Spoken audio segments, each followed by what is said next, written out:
spoke to somebody, just a few quick words about the genesis of this piece when you know something is kind of meant to be.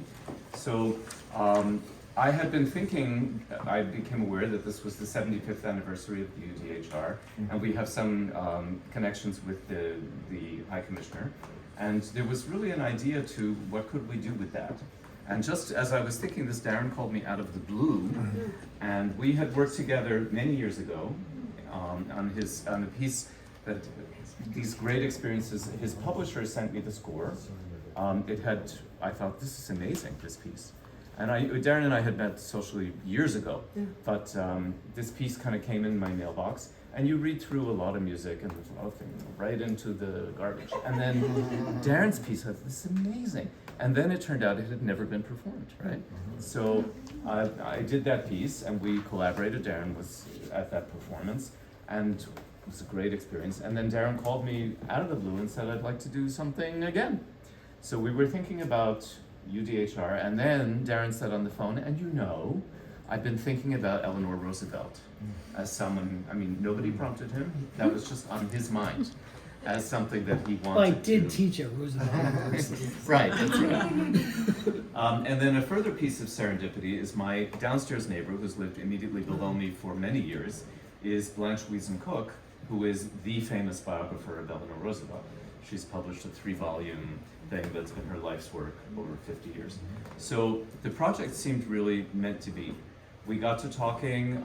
Daron had a lot of ideas about the libretto. We talked to the High Commissioner's office, and they were very willing to give us a list of quotations that the High Commissioner thought would be wonderful to include. And then, as they say, we're off to the races. We talked to a children's chorus, youth chorus. We had the soloists in mind. And Daron really took the ball and ran with it. We worked closely together on kind of pitching it in the right way. And I've said to the chorus, I mean, musically kind of setting it up in the way that we wanted, that I have rarely met a composer who is so quick and who is so in command of all the technical things you have to be in command of. So it's been a really fantastic experience. And Daron was able to calibrate so that the piece is really exactly what you would want it to be.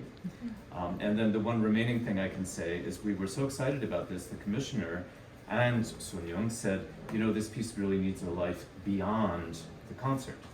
So we've been working very hard, and we were able just recently to get the commitment of a label, which is Naxos, which is internationally distributed, very well known. They have agreed to take this on. So we are going to record the Carnegie Hall day and we have engaged a recording engineer, producer, all those people. The whole thing is happening. So it is really fantastic. Over to you, Maestro. The power of a great idea. Yeah. Now you have to say nice things about him too. Oh, I promise. Well, first of all, thank you for this beautiful cocktail party and these very, very, very important people in whose company I'm proud to be this afternoon. Thank you so much for this. It's the power of the message. I'm very clear about that in my heart and in my mind.